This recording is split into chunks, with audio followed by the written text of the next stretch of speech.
Hi hello ನಮಸ್ತೆ, welcome back to my YouTube channel. So ಇವತ್ತಿನ ಒಂದು ಕಿಚನ್ ರೆಸಿಪಿ ಏನಂತ ಹೇಳಿದ್ರೆ, ಸಿಂಪಲ್ಲಾಗಿ ಒಂದು ಫ್ರೈಡ್ ರೈಸ್ನ ಯಾವ ರೀತಿ ತುಂಬಾ ಬೇಗನೆ ಮಾಡ್ಕೊಳ್ಳೋದು ಅಂತೇಳಿ ತಿಳಿಸ್ಕೊಡ್ತೀನಿ. ಸೊ ಬೆಳಗಿನ ಗಡಿಬಿಡಿಯಲ್ಲಿ ತುಂಬ ಫಾಸ್ಟಾಗಿ ಯಾವ ರೀತಿ ನಾವು ಫ್ರೈಡ್ ರೈಸ್ನ ಮಾಡ್ಕೊಳ್ಳೋದು ಅಂತೇಳಿ ತಿಳಿಸ್ಕೊಡ್ತೀನಿ. ಸೊ ತುಂಬ ರುಚಿಯಾಗಿರುತ್ತೆ, ತುಂಬ ಟೇಸ್ಟ್ ಕೂಡ ಇರುತ್ತೆ. ಸೊ ವೆರಿ ಸಿಂಪಲ್ಲಾಗಿ ಬೇಗನೆ ಯಾವ ರೀತಿ ಮಾಡೋದು ಅಂತೇಳಿ ತಿಳಿಸ್ಕೊಡ್ತೀನಿ. ಹಾಗೆಯೇ again welcome back to my YouTube channel. ಯಾರೆಲ್ಲ ನನ್ನ ವೀಡಿಯೋಸ್ನ ನೋಡ್ತಾ ಇದ್ದೀರಾ ಅವರೆಲ್ಲರೂ ಕೂಡ ದಯವಿಟ್ಟು ಸಬ್ಸ್ಕ್ರೈಬ್ ಮಾಡ್ಕೊಳ್ಳಿ, ಲೈಕ್ ಮಾಡಿ, ಶೇರ್ ಮಾಡಿ ಮತ್ತು ಕಮೆಂಟ್ ಮಾಡೋದನ್ನು ಮರಿಬೇಡಿ. ಸೊ ಓಕೆ ಫ್ರೆಂಡ್ಸ್, ಸ್ಟಾರ್ಟ್ ಮಾಡೋಣ ಅಲ್ವಾ.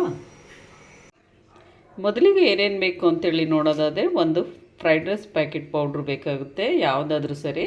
ಸೊ ಇಂಥದ್ದೇ ಬ್ರ್ಯಾಂಡ್ ಅಂತ ಏನಿಲ್ಲ, ಒಟ್ಟಿನಲ್ಲಿ ಫ್ರೈಡ್ ರೈಸ್ ಹಾಕುವಂಥ ಮಸಾಲ ಪೌಡ್ರು ಬೇಕಾಗುತ್ತೆ.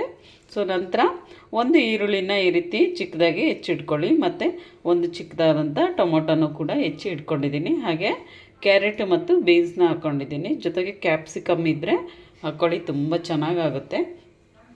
ಸೊ ನೆಕ್ಸ್ಟು ರೈಸ್ ಈ ರೀತಿಯಾಗಿ ಉದ್ರಾಗಿ ರೈಸ್ನ ಮಾಡಿ ಇಟ್ಕೊಂಡಿರಬೇಕು. ಜೊತೆಗೆ ಅರಿಶಿನ ಮತ್ತು ಉಪ್ಪು ಬೇಕಾಗುತ್ತೆ ಇದ್ರ ಜೊತೆಗೆ. ಸೊ ಕ್ಯಾಪ್ಸಿಕಮ್ಮು ಹಾಕಬೇಕು, ಇದ್ದರೆ ಹಾಕ್ಕೊಳ್ಳಿ, ಇಲ್ಲಾಂದ್ರೆ ಬೇಡ. ಸೊ ಟೊಮೊಟೊ ಇದ್ದರೆ ಹಾಕ್ಕೊಳ್ಳಿ, ಇಲ್ಲಾಂದರೆ ನಿಂಬೆಹಣ್ಣು ಇದ್ದರೂ ಕೂಡ ಪರವಾಗಿಲ್ಲ, ನಿಂಬೆಹಣ್ಣು ಬದಲಿಗೆ ಟೊಮೊಟೊ ಹಾಕ್ಕೊಳ್ಳಿ. ಸೊ ಇವಾಗ ಮಾಡೋದು ಹೇಗೆ ಅಂತೇಳಿ ತಿಳಿಸ್ಕೊಡ್ತೀನಿ ಬರ್ರಿ. ವೆರಿ ಸಿಂಪಲ್ಲಾಗಿ ತುಂಬ ಈಸಿಯಾಗಿ ನಾವು ಫ್ರೈಡ್ ರೈಸ್ನ ಮಾಡ್ಕೋಬೋದು. ಸೊ ಬೇಗನೂ ಕೂಡ ಆಗುತ್ತೆ. ಮೊದಲಿಗೆ ನಾನು ಕುಕ್ಕಿಂಗ್ ಆಯಿಲ್ನ ಹಾಕ್ತಾಯಿದ್ದೀನಿ, ಒಂದು ಬಾಣಲಿನ ಕಾಯಲಿಕ್ಕೆ ಇಟ್ಬಿಟ್ಟು. ಸೊ ಎಷ್ಟು ಬೇಕಷ್ಟು ನೋಡಿಕೊಂಡು ಮಾಡ್ಕೊಳ್ಳಿ, ನಿಮ್ಮ ಮನೇಲಿ ಎಷ್ಟು ಜನ ಇದ್ದಾರೆ ಅಷ್ಟು ಜನಕ್ಕೆ ಅಂಥೇಳಿ ನೋಡಿಕೊಂಡು ಹಾಕ್ಕೊಳ್ಳಿ. ಸೊ ರೈಸ್ನೂ ಕೂಡ ಹಾಗೆಯೇ 4 ಜನಕ್ಕೆ ಹಾಗೆ ಎಷ್ಟು ಬೇಕಷ್ಟು ಮಸಾಲ ಪೌಡರ್ನ ತೊಗೊಂಡು ಹಾಕ್ಕೋಬೇಕು. 4 ಜನಕ್ಕಾದರೆ 1 ಪ್ಯಾಕೆಟ್ ಮಸಾಲ ಪೌಡ್ರು ಸಾಕಾಗುತ್ತೆ. 4ಕ್ಕಿಂತ ಜಾಸ್ತಿ ಜನ ಆದರೆ ಸೊ ಇನ್ನೊಂದು ಪ್ಯಾಕೆಟ್ ಹಾಕಬೇಕಾಗುತ್ತೆ. ಸೊ ಆಯಿಲ್ ಇದು ಚೆನ್ನಾಗಿ ಕಾಯಲಿ. ಕಾದಿರೋ ಅಂಥ ಆಯಿಲ್ಗೆ ನಾನು ಸಾಸಿವೆ ಮತ್ತು ಜೀರಿಗೆನ ಹಾಕ್ತಾಯಿದ್ದೀನಿ. ನೆಕ್ಸ್ಟು ಕರಿಬೇವು, ಜೊತೆಗೆ ಈರುಳ್ಳಿ ಹಾಕ್ಕೊಳ್ಳಿ.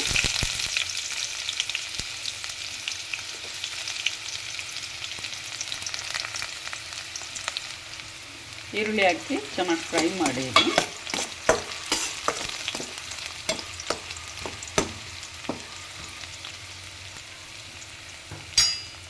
ಚೆನ್ನಾಗಿ ಫ್ರೈ ಆದಮೇಲೆ ಇವಾಗ ಟೊಮೊಟೊನ ಹಾಕಿ. ವೆರಿ ಸಿಂಪಲ್ಲಾಗಿ ಟೇಸ್ಟ್ ತುಂಬ ಚೆನ್ನಾಗಿರುತ್ತೆ. ಇದೇ ಥರನೇ ನೀವು ಕೂಡ ಮನೇಲಿ ಮಾಡಿ ನೋಡಿ.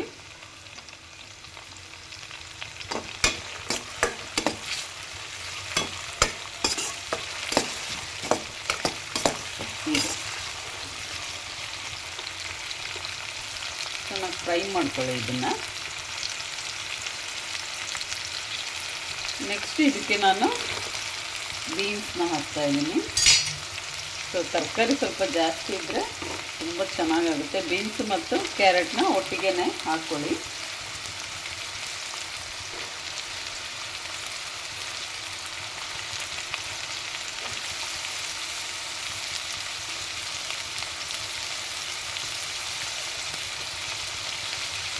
ಹಾಕ್ಬಿಟ್ಟು ಚೆನ್ನಾಗಿ ಮಿಕ್ಸ್ ಮಾಡ್ಕೊಳ್ಳಿ.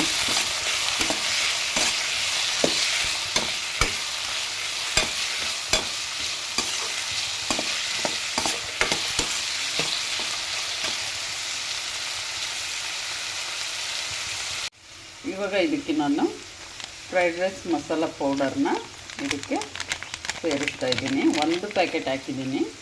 ಹಾಕ್ಬಿಟ್ಟು ಚೆನ್ನಾಗಿ ಮಿಕ್ಸ್ ಮಾಡಿ. ಹೀಗೆ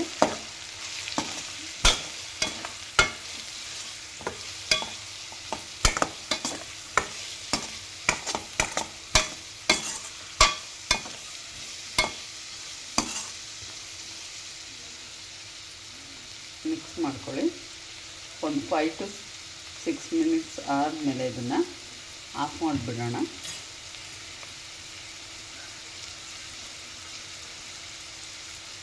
ನೋಡಿ, ಆಫ್ ಮಾಡಿ ನಾನು ಕೆಳಗೆ ಇಳಿಸ್ಕೊಂಡಿದ್ದೀನಿ.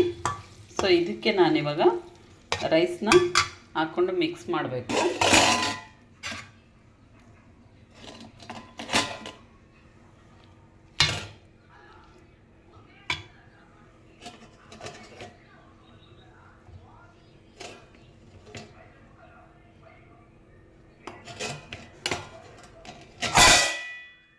ಈ ರೀತಿ ಹಾಕ್ಬಿಟ್ಟು ರೈಸ್ನ ಚೆನ್ನಾಗಿ ಮಿಕ್ಸ್ ಮಾಡ್ಕೊಳ್ಳಿ.